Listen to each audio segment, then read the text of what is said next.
Siaton bersama dan Mas Awal mendahului aksi unjuk rasa.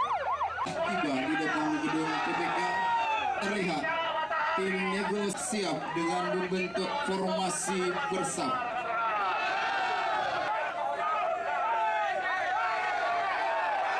Setelah mendapatkan Kapolres Pelabuhan Makassar melalui Kabak Kasat Sabah kemudian memerintahkan Mas lanjut tim responsal Sabara Polres Pelabuhan Makassar. Perlawanan dengan tangan kosong.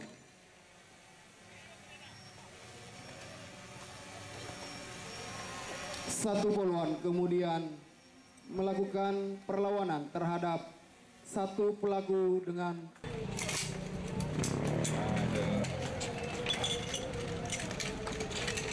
jadi permasalahan-permasalahan yang terkait di TPS, karena kita tahu bahwa ada pola-pola pengamanan TPS, 2 personil mengawasi 4 TPS, 6 TPS dibantu oleh Linmas masing-masing 2.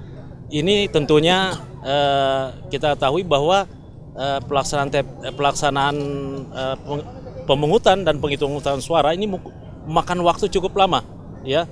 Dari hasil simulasi ada 16 jam 30 menit, ya.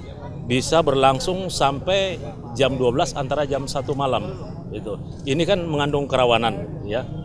Di mana bisa saja anggota yang mengamankan maupun penyelenggara pemilu dalam keadaan capek. Di sini potensi gangguannya juga, potensi kerawanannya juga sangat banyak, ya.